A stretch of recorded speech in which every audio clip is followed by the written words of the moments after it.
Filipenses, capítulo número 2. Eu quero ler a partir do verso número 12, cujo subtítulo na minha Bíblia é o desenvolvimento da salvação, né? Então, quando falamos de desenvolvimento, falamos de crescimento, de maturidade, de maturação, né? De avanço, né? Que é exatamente o que nós conversamos aqui no início dessa mensagem. Filipenses 2, verso número 12, diz assim: Assim, pois, amados meus, como sempre obedecestes, não só na minha presença, porém muito mais agora, na minha ausência, desenvolvei a vossa salvação com temor e tremor. Porque é Deus quem efetua em vós tanto o querer como o realizar, segundo a sua boa obra.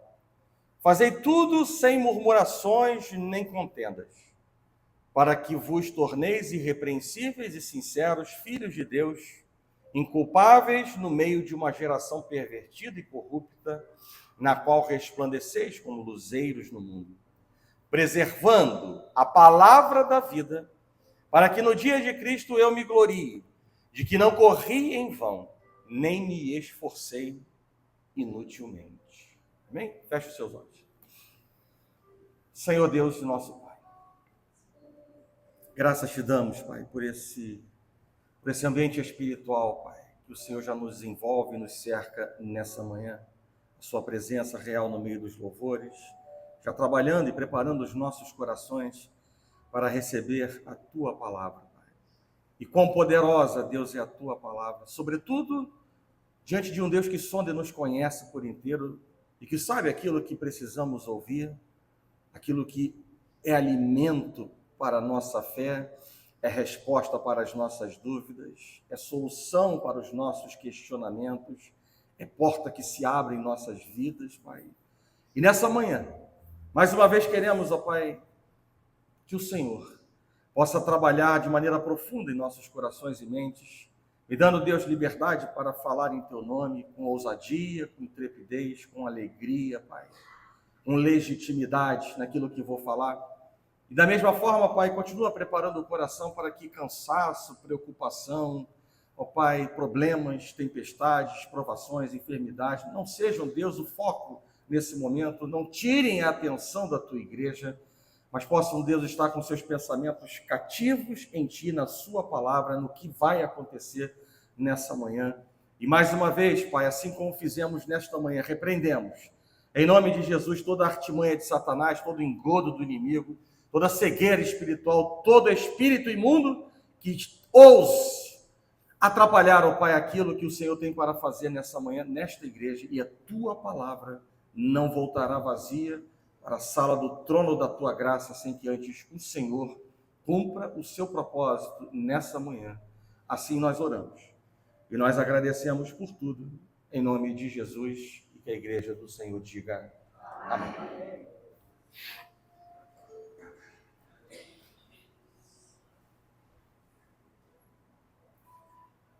A salvação, ela é um ato soberano de Deus, que decide livremente e por pura graça salvar pecadores através da obra consumada por seu Filho Jesus Cristo na cruz do Calvário.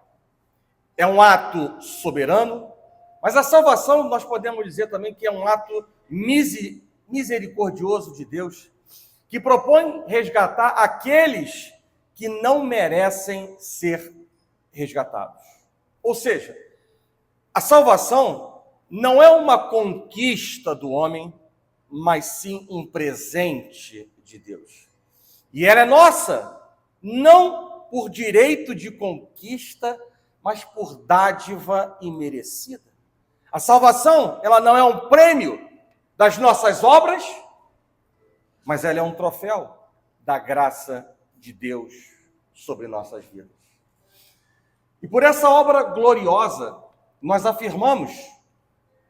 podemos afirmar por meio da palavra, que mortos, espiritualmente falando, recebem de Deus uma vida abundante. Inimigos de Deus, como hoje falamos de Saulo, tornam-se amigos de Deus pela reconciliação. Culpados são declarados justificados por Cristo, condenados são livres de sua pena pelos méritos de Cristo. Assim diz a palavra em Romanos 8, verso número 1. Agora, pois, já nenhuma condenação há para os que estão em Cristo Jesus, portanto, os condenados são livres da sua pena por méritos de Jesus Cristo. Assim também podemos dizer que nós somos recebidos por adoção na família divina. Uma vez membro da família de Deus, jamais seremos deserdados.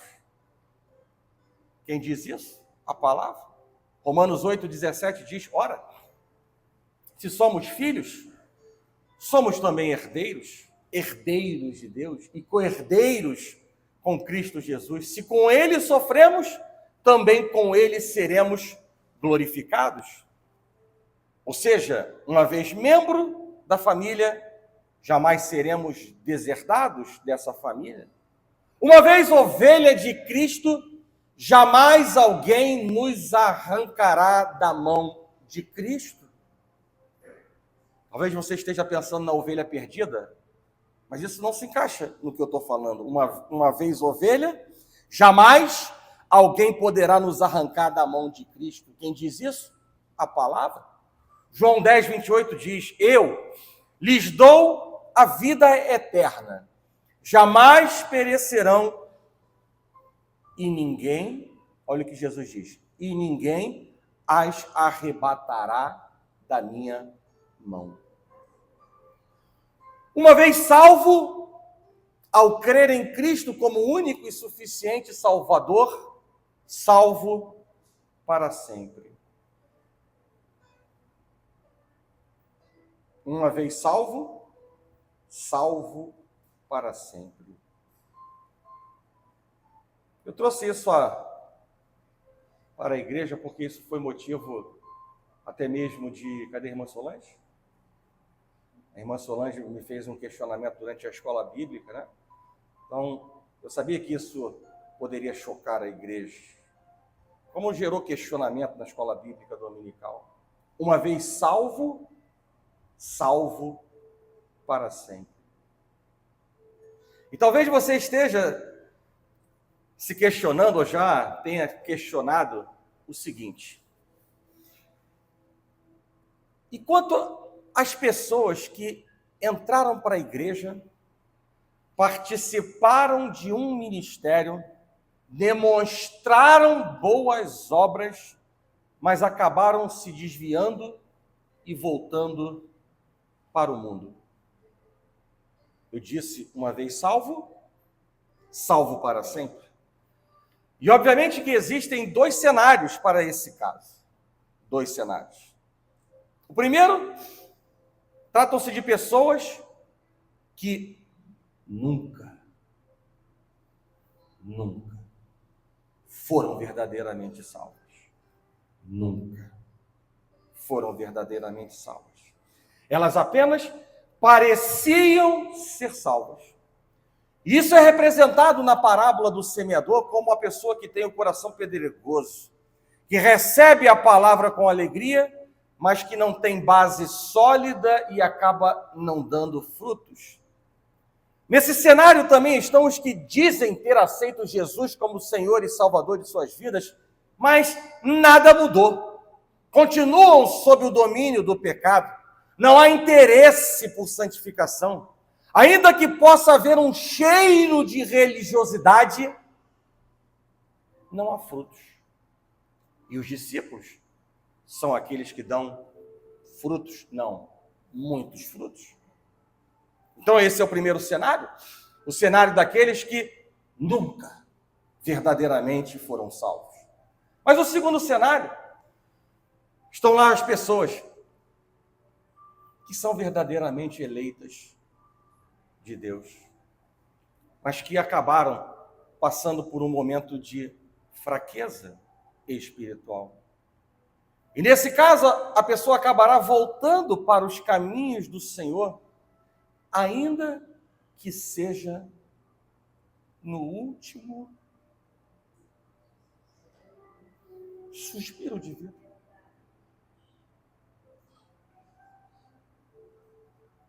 E eu já vi isso. No último suspiro de vida, Deus cumpre o seu propósito. E essa situação é como a do filho pródigo, em Lucas capítulo 15, que esteve sempre dentro da casa do pai, mas acabou em algum momento fraquejando na fé, se desviou para o mundo, viveu a libertinagem por algum tempo, mas acabou, pela graça de Deus, retomando para a casa de seu pai. Então, sim, uma vez salvo, salvo para sempre. Mas o fato de Deus nos dar graciosamente a salvação não significa que ficamos passivos nesse processo. A salvação é de Deus, nos é dada por Deus, mas nós precisamos desenvolvê-la. A graça de Deus não é uma desculpa para não fazermos nada. Ela não elimina de maneira nenhuma o nosso trabalho. Antes, ela é uma fonte, uma forte razão para fazermos tudo em proveito do que Deus espera de nós. Nós somos cooperadores de Deus. Nós plantamos e regamos, mas é Deus quem dá a semente e o solo. É Deus quem envia o sol e a chuva. É Deus quem faz a semente crescer e frutificar. Por isso somos cooperadores de Deus.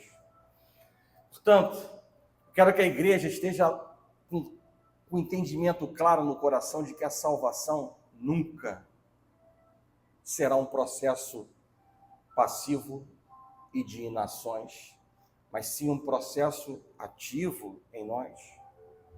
Além do mais, a salvação, ela não se resume a nos livrarmos da culpa do pecado.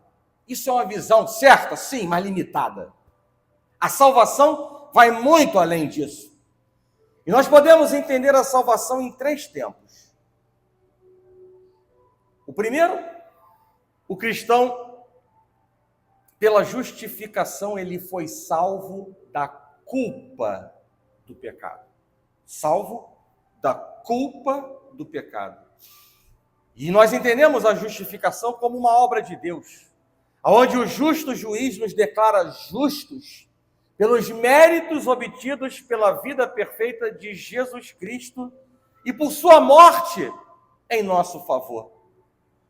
E ela acontece uma única vez e ela não é perdida. O segundo tempo desse processo de santificação foi o que eu disse na escola bíblica dominical hoje. O segundo tempo é o cristão, pela santificação, está sendo salvo do poder do pecado. Na justificação, ele é salvo da culpa do pecado. Na santificação, ele é salvo do poder do pecado. E pelo que eu disse até agora, é uma parceria entre Deus e nós. Já o terceiro tempo da salvação, o cristão, pela glorificação, ele será salvo da presença do pecado. Então, no primeiro momento, nós somos salvos da culpa do pecado. No segundo momento, nós somos salvos do poder do pecado. E no terceiro momento da glorificação, nós seremos salvos e livres da presença do pecado. Afinal de contas, na eternidade, não haverá mais pecado.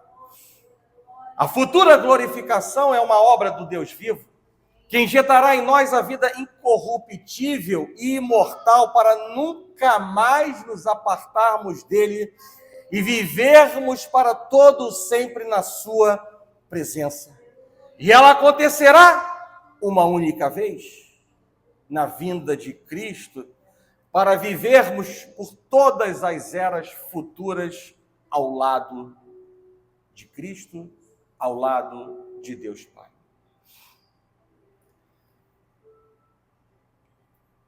Verso 12 diz: desenvolvei a vossa salvação com tremor e temor. Quando nós estudamos o Evangelho de Jesus Cristo, nós identificamos que parte da promessa bíblica da salvação, ela implica em recebermos vida em lugar de nossa morte espiritual. Nós recebemos uma nova vida espiritual para vivermos em comunhão com o Senhor. Assim diz a palavra de Deus, João 5:24. Em verdade vos digo, quem ouve a minha palavra e crê naquele que me enviou, tem a vida eterna. Não entra em juízo, presta atenção agora, mas passou da morte para a vida. Efésios capítulo 2, verso número 1 diz, ele vos deu vida, estando vós mortos nos vossos delitos e pecados. E se nós recebemos essa vida de Cristo, é necessário crescermos nela para a glória de Deus. Deus, ele não apenas nos predestinou para nos tornarmos como Cristo e vivermos uma vida de justiça e retidão. Não. Ele também, preste atenção no que eu vou dizer agora, ele também nos dá o desejo de sermos santificados e a capacidade para seguirmos tais estímulos para uma vida que glorifica a Deus. O desejo e a capacitação vêm do Senhor. Crescer na salvação com temor e temor é o que está no coração de Deus para nós. Por isso Paulo diz, desenvolvei a vossa salvação. Ou seja, consolide o que Deus fez por você. Não brinque de ser cristão. Manifeste Deus por meio de seus atos. Seja sal dessa terra. Seja luzeiro nesse mundo. Deixe de viver como o mundo vive. É uma leitura diferente, mas igual, de desenvolvei a vossa salvação.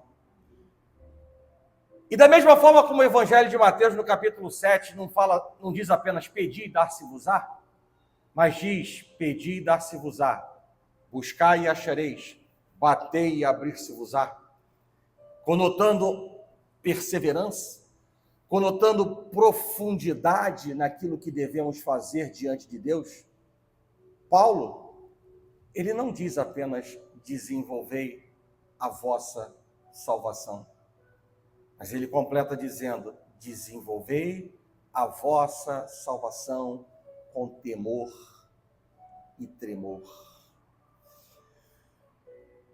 Não é um temor servil, não é o temor de um escravo se arrastando aos pés do seu senhor. Não é o temor ante a perspectiva de um castigo que está se aproximando de nós. Temor, em hipótese alguma, é ter medo, mas sim respeito. Não é, em hipótese alguma, ter pavor, mas é amor leal e sincero a Deus. E presta atenção no que eu vou dizer para a igreja agora. Cada crente salvo tem essa característica internamente. Cada crente salvo tem essa característica internamente. Ele pode até chegar a pecar, mas ele sente um profundo temor da santidade de Deus, desejando honrá-lo com todas as forças e reparar cada falta cometida. E eu quero nessa manhã dizer para a igreja em alto e bom som, que sem temor não existe vida cristã. Sem temor não existe vida cristã. Dê o nome que você quiser dar, mas não se trata de uma vida cristã.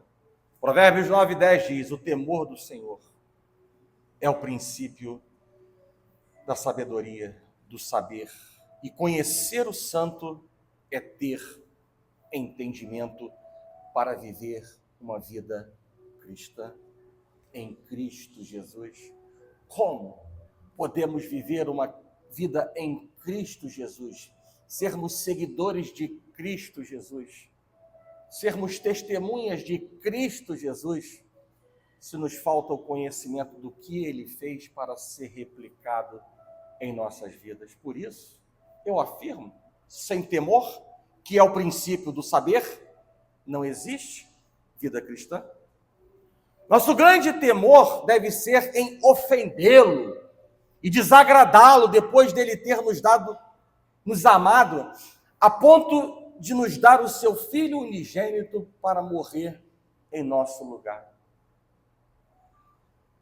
Já o tremor, ele significa a admiração e o respeito que nós devemos ter pela pessoa de Deus e por sua palavra.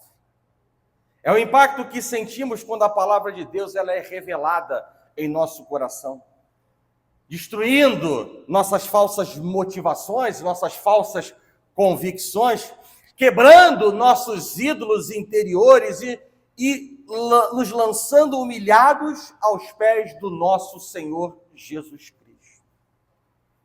Isaías 66, verso número 2, estamos falando de tremor. Em Isaías 66, verso número 2 diz assim: mas eis para quem olharei, para o aflito e abatido de espírito e para aquele que treme diante da minha palavra. E por isso eu quero dizer para a igreja nessa manhã algo simples, mas importante. A posse e o desenvolvimento da salvação produzem ou devem produzir em nós reverência e não relaxamento. A posse e o desenvolvimento da salvação produzem em nós santificação e não vida de aparência, superficialidade, carnalidade, imoralidade, impureza, libertinagem, idolatria e coisas semelhantes a essas. Isso precisa ficar claro. Ainda que a parte que nos agrada, uma vez salvo, para sempre salvo. Isso é fácil tomar posse. Isso é fácil, isso eu quero.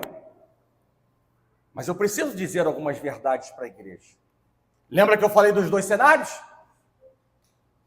Lembra que Jesus falou para Pedro depois de 3 anos? Quando te converteres, então calma lá que não é tão fácil assim. A porta é larga? Não, ela é estreita. Então não deturpe o que a palavra de Deus diz. Uma vez salvo, sempre salvo. Mas existem condicionantes de posições, de atitudes que somos chamados a fazer e a viver, ou a frutificar diante dos olhos de Deus e da igreja. A santificação é o desejo de Deus para nós. E eu vou repetir para a igreja. Um crente salvo... Interessante, né? Eu já falei isso diversas vezes, mas eu continuo dizendo, né? Um crente salvo, né? Seria redundante, né? Um crente verdadeiro, uma verdadeira salvação, um verdadeiro arrependimento, mas infelizmente isso faz parte da realidade desse mundo. E aí, para poder entender profundamente o que eu quero dizer, eu digo para a igreja: um crente salvo, ele deseja ardentemente a santificação. Um crente salvo, ele deseja viver o processo de santificação. Sabe por quê? Porque ele sabe, conforme a palavra de Deus nos mostra em 1 Tessalonicenses, no capítulo 4, verso número 7, que Deus não nos chamou para a impureza, Deus não nos chamou para a imundícia, e sim para a santificação. Santificação é uma coisa muito séria. E biblicamente falando, se você não se esforça na santificação, você não é um cristão. Se você não se esforça no processo de santificação, que é a segunda etapa do processo de salvação, você não está vivendo uma vida cristã. Hebreus capítulo 12, verso 14 diz: segui a paz com todos e a santificação, sem a qual ninguém verá o Senhor. Eu só serei cristão se aprender a tomar a minha cruz. Eu só serei cristão se aprender a perder para ganhar, se aprender a mortificar para andar em novidade de vida, se aprender a compreender que tudo o que eu preciso está em uma única fonte que se chama Cristo Jesus. É em Cristo que vencemos o pecado, é em Cristo que nós enfrentamos os nossos dilemas, é em Cristo que nós sobrevivemos às injustiças, é em Cristo que nós abandonamos as nossas iniquidades, é em Cristo que nós direcionamos as nossas vidas para honrar Deus e agradar o Senhor.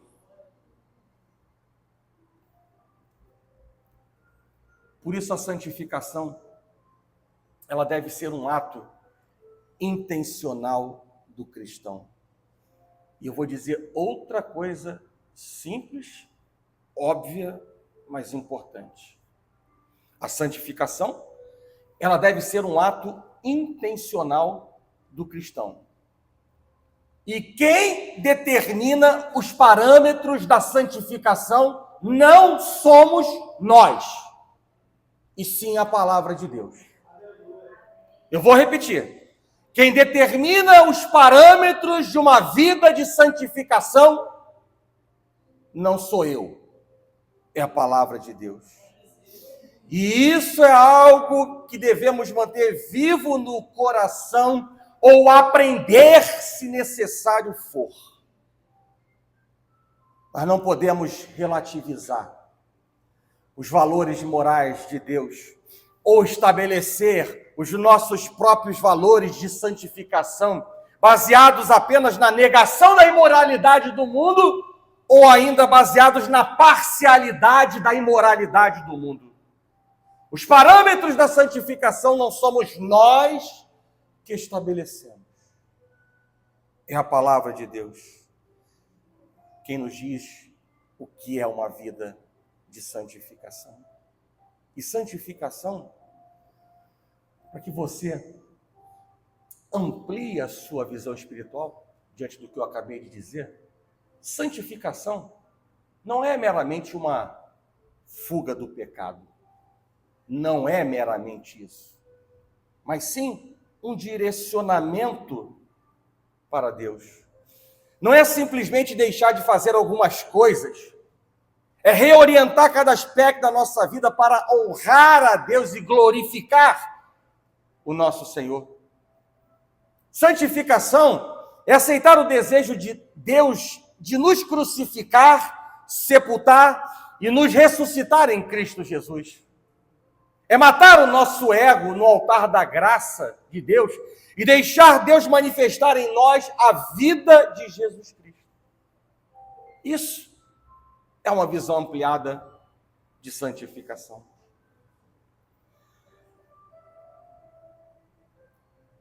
Paulo ele exorta os filipenses e a todos nós sobre o dever de cooperar nesse processo de santificação.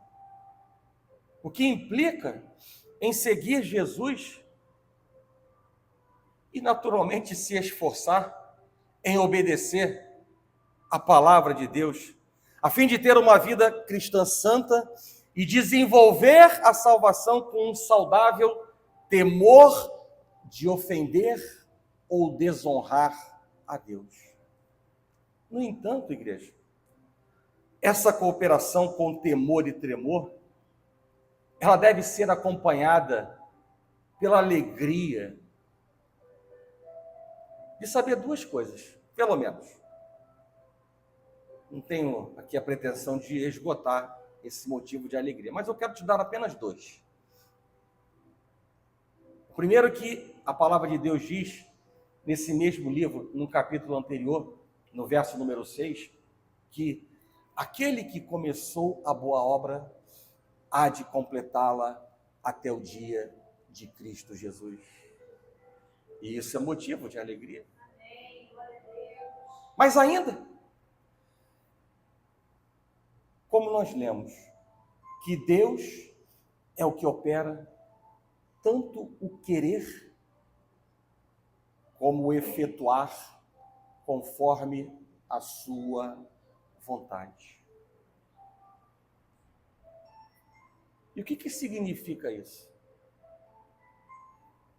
O querer em nós e o efetuar em nós provém de Deus. O que significa essa expressão? Em linguagem bem clara, isso significa que, embora o crente seja responsável pelo trabalho de santificação, é Deus quem produz em nós os resultados esperados. E que resultados são esses? As boas obras. O fruto do Espírito Santo em nossas vidas. O querer e o realizar pertence a Deus. Deus, ele estimula tanto os desejos dos corações pela santidade, e aí eu estou falando do querer, quanto ele mesmo nos dá a força, a capacidade necessária para concretizá-los, e aí eu estou falando do realizar. O querer e o realizar pertence a Deus. E é esse poder de Deus que faz a igreja crescer.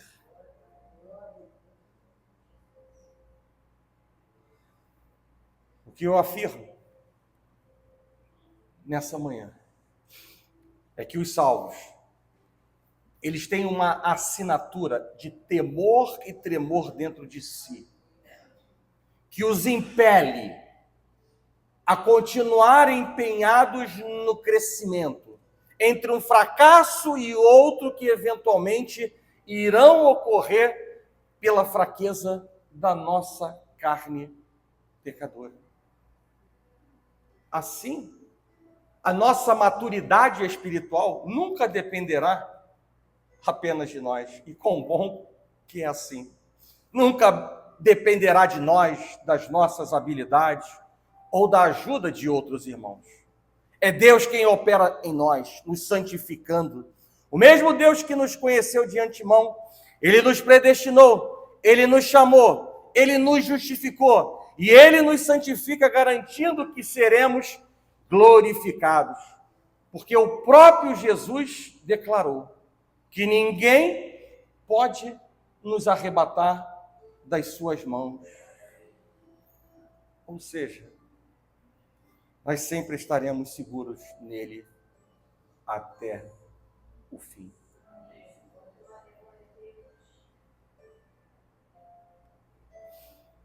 A palavra de Deus diz que nós somos conhecidos pelos nossos frutos. E com base nesses versículos que nós lemos conjuntamente, no capítulo 2 do livro de Filipenses, eu pergunto: como a igreja deve demonstrar a sua salvação? A resposta está aqui. Eu só vou extrair, mas a resposta está no que nós lemos. Uma vez salvo, para sempre salvo. Sim. Mas existem muitas coisas que Deus requer de nós.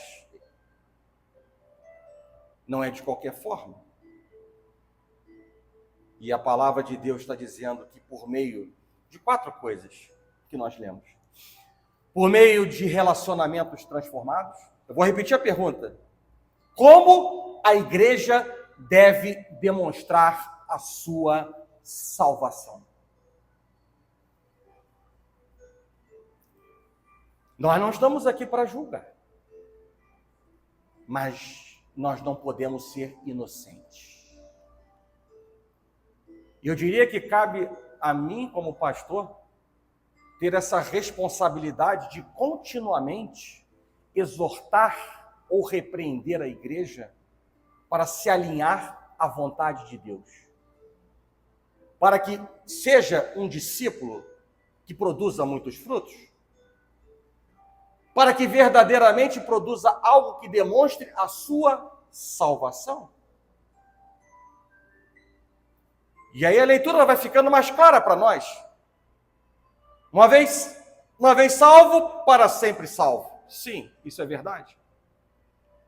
Mas com essa palavra, eu entendo que vai ficando mais claro aos nossos olhos, não para julgar, mas para entender que muita coisa que está ao nosso redor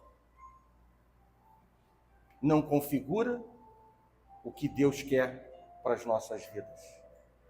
E é por isso que nós, pastores, não podemos subir nesse altar para dar alimento ralo.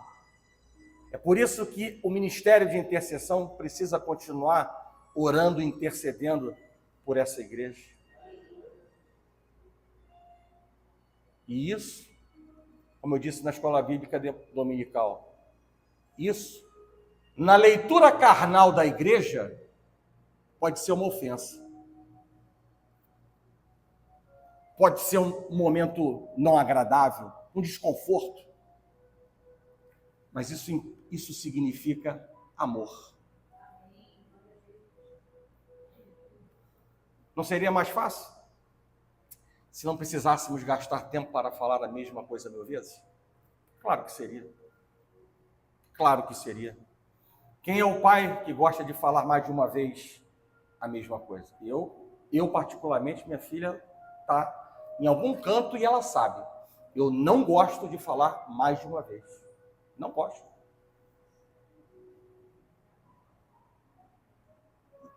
E assim é Deus também. Ele não gosta. O fato dele repetir não quer dizer que ele se agrada do que ele está vendo. E o que esses versículos nos mostram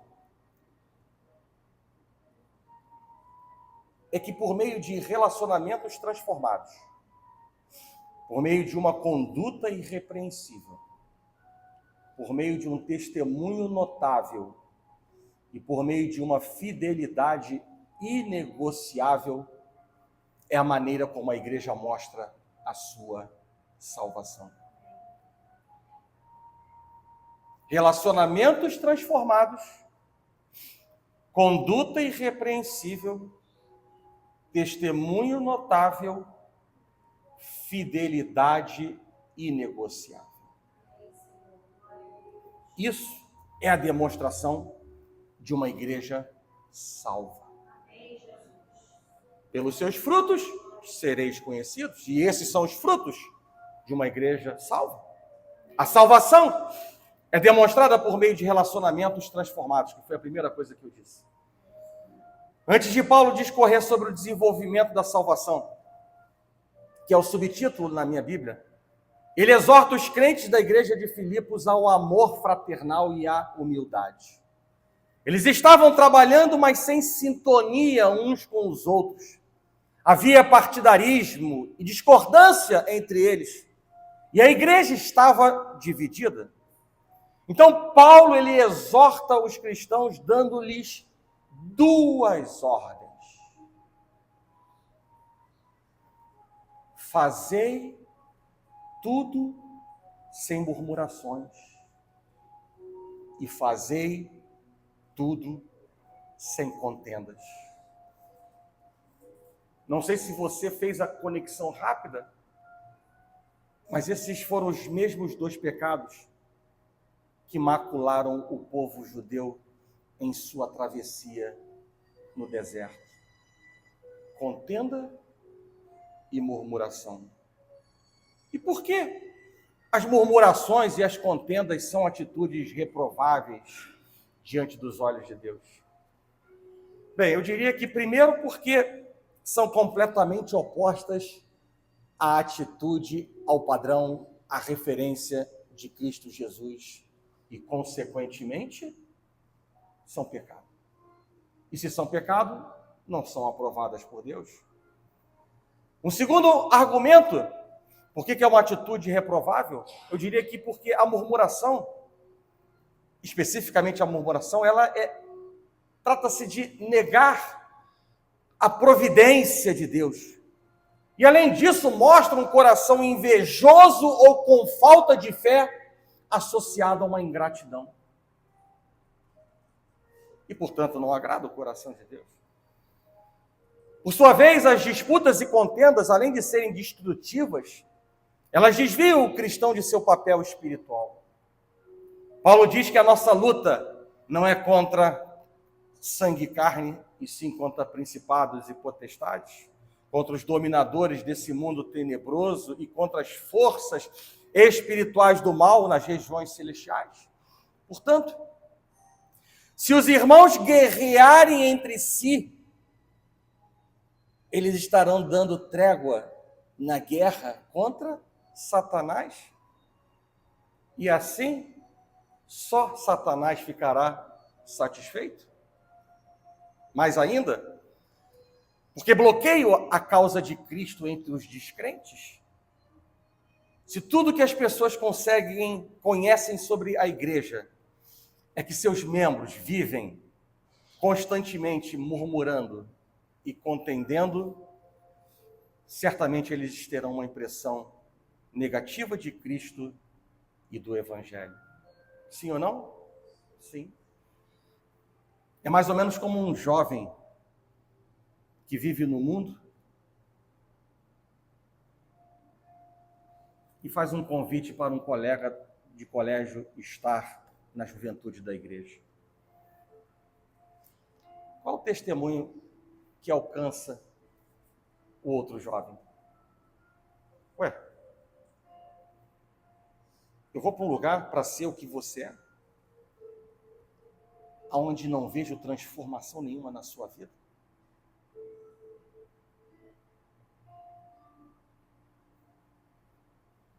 Como eu já escutei também de esposa falando do marido, o marido falando da esposa. Você me convida para ir para a igreja? Você é destemperada. Você é desequilibrada. Você é um pavio curto, constante na minha vida. Que benefício tem servir a esse Deus se eu não vejo nada diferente na sua vida?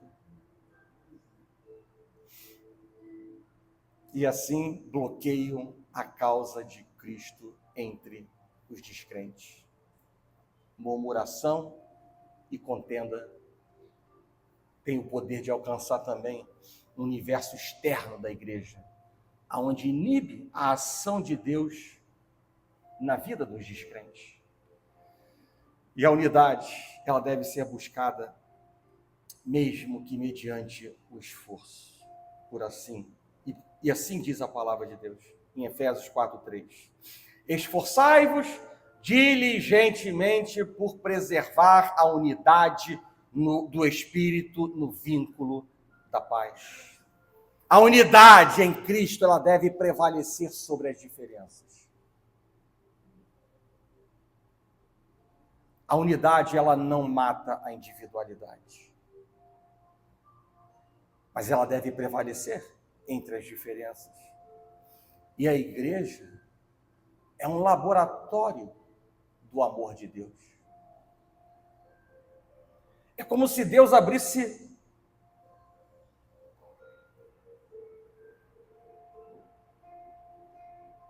uma janela para mostrar ao mundo como ele gostaria que as pessoas vivessem e se relacionassem umas com as outras. Por isso, a nossa responsabilidade é tremenda. E nesse sentido eu te pergunto nessa manhã, Quando as pessoas olham para a Igreja Nova Vida de Botafogo, que tipo de realidade elas estão vendo? Eu não tenho a pretensão de dar resposta para você, não.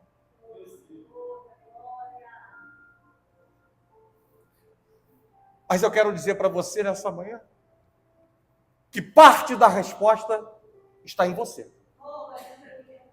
E eu pergunto para você, que tipo de realidade estão vendo em você?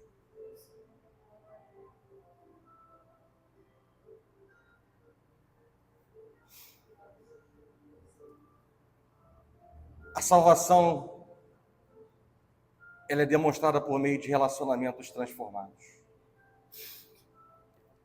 Mas ela também é demonstrada por meio de uma conduta irrepreensível. E nessa questão específica, Paulo ele aborda 3 pontos importantes.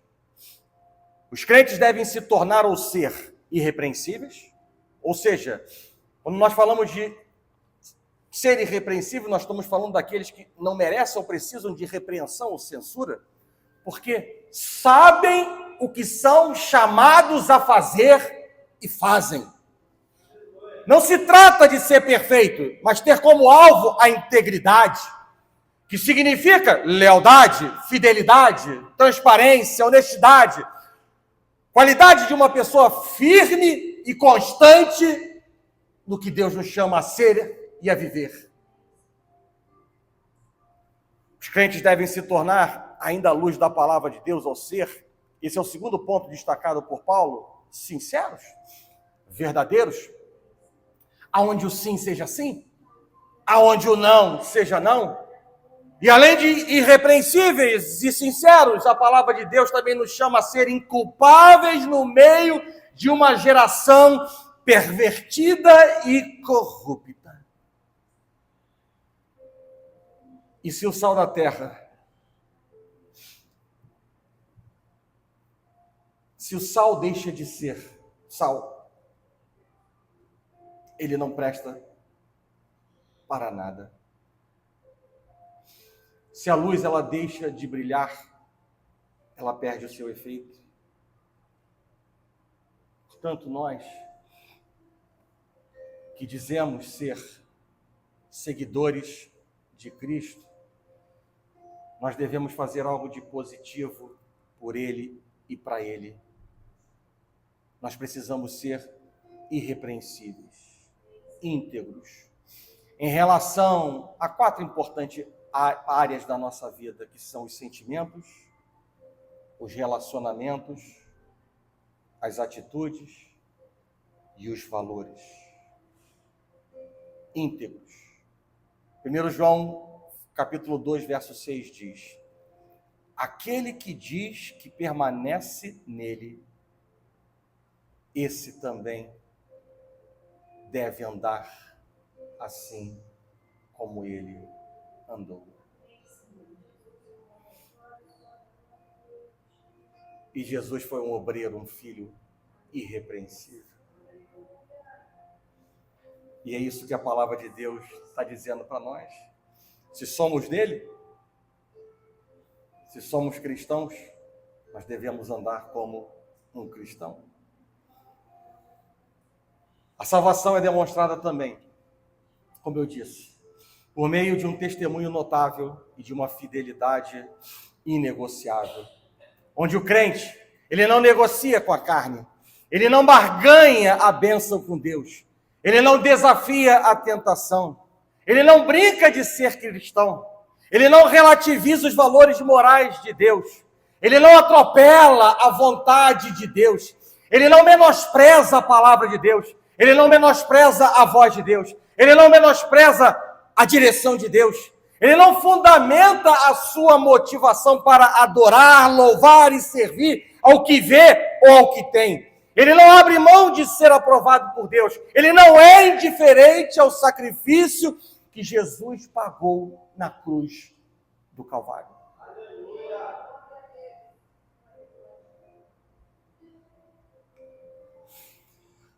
Nós encontramos dentro das igrejas muitas pessoas que têm uma vida semelhante ao mundo, porque têm o pensamento pequeno. Já que sou salvo mesmo, eu posso fazer o que quiser. E a palavra, ela nos adverte no sentido de que tudo o que fizermos, seja a coisa mais simples, até o procedimento mais complexo, tudo deve ser feito com prudência, com reflexão e com o propósito final de glorificar o nome de Deus. Haverá de chegar o dia em que todos nós compareceremos diante do Senhor, que é bondoso, que é amoroso, mas que também é justo e santo. Nós somos chamados a viver em santidade, segundo os preceitos que Deus nos dá por meio da sua palavra. Fomos libertos, sim, libertos do pecado, que não tem mais domínio sobre nossas vidas. Mas a nossa responsabilidade é conhecer mais e mais, dia a dia, a vontade de Deus para todas as áreas das nossas vidas. Seja em casa, seja no trabalho, seja na igreja, em todos os ambientes, com o entendimento dessa realidade, nós devemos temer e tremer. Em 2 Coríntios, capítulo 5, verso número 10, já encerrando, está escrito: por quê? Importa que todos nós compareçamos perante o tribunal de Cristo, para que cada um receba segundo o bem ou o mal que tiver feito por meio desse corpo.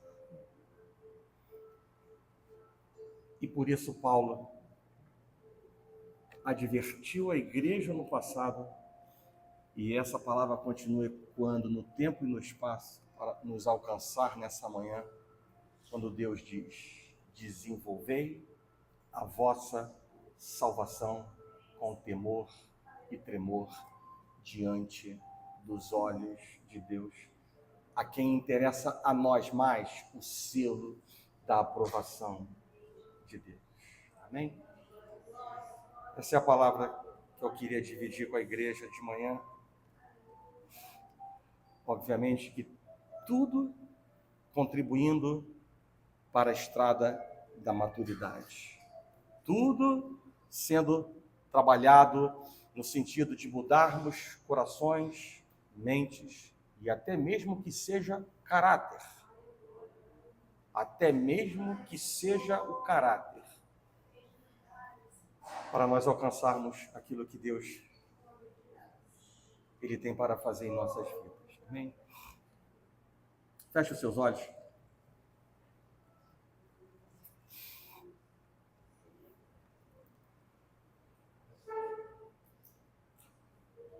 Senhor Deus e Pai, nós te damos graças, Pai, nessa manhã, pela alegria, Pai, de estar junto a Ti e de mais uma vez, ó Pai, sermos alcançados com a Tua palavra, com o poder da Sua palavra que nos confronta com amor, para que possamos abrir os nossos olhos, a nossa mente, o nosso coração para aquilo que é reto, aquilo que agrada o Seu coração. Grande presente o Senhor nos deu por meio de Jesus Cristo na cruz do Calvário, mas o Senhor nos chama a atenção de que devemos desenvolver a nossa salvação, a salvação que o Senhor nos dá de maneira graciosa, com temor e tremor, e nos mostrando claramente que isso não é em vão. Mas não é em vão porque receberemos a coroa da vida na eternidade. Não, não somente por isso. Não é em vão porque alega-nos ter o selo da Tua aprovação diariamente em nossas vidas e viver o cumprimento de tantas promessas na tua palavra, uma delas que diz que todas as coisas cooperam para o bem daqueles que amam o Senhor, que obedecem o Senhor.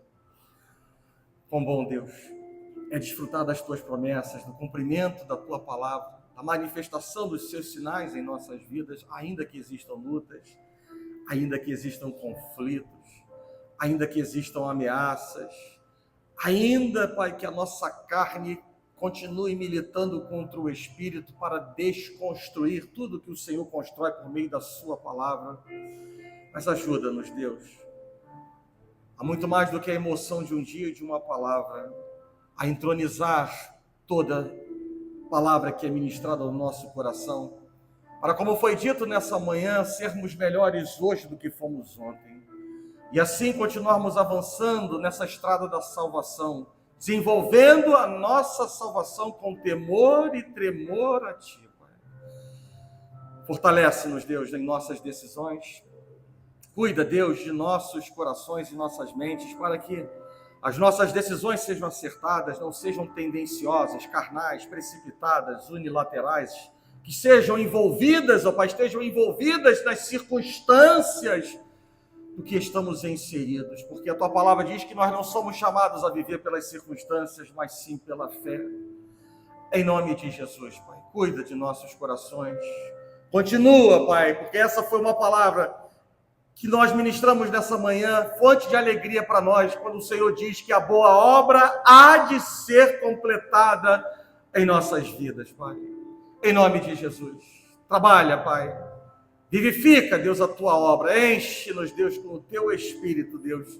E nos leva, Deus, a uma nova dimensão espiritual. E eu te peço, Deus, que, ainda que a igreja por completo não esteja presente, continua sendo, Deus, um alvo de nossas orações, viver a unidade de pensamento, a unidade de conduta, a unidade, Pai, espiritual nesta casa, Pai. Aquilo que eu não posso fazer, o Senhor pode. E por isso, Deus, continuamos clamando a Ti diariamente, semanalmente, porque sabemos, ó Pai, que o nosso esforço nunca será em vão. Mas enquanto, Deus, a Tua bênção não chega, nos dá sabedoria, nos dá, ó Pai, a paz, que excede todo entendimento para guardar a nossa mente e o nosso coração. Nos dá força, Pai, para não olhar para as circunstâncias adversas e as palavras malditas, as palavras, ó Pai, com cunho de nos machucar. Mas que venhamos trazer à nossa memória aquilo que verdadeiramente pode nos dar esperança. E a esperança está em saber que o Senhor é fiel, que o Senhor é soberano, que o Senhor é amoroso, bondoso, que o Senhor é um Deus de tantas virtudes presentes em nossas vidas, Pai. Assim oramos, Pai, nessa manhã. E nós agradecemos por tudo. Em nome de Jesus. Em nome de Jesus. E assim diz o Senhor para nós por meio da sua palavra. Desenvolvei a vossa salvação com temor e tremor diante dos olhos dele. Amém? Amém. Glória a Deus.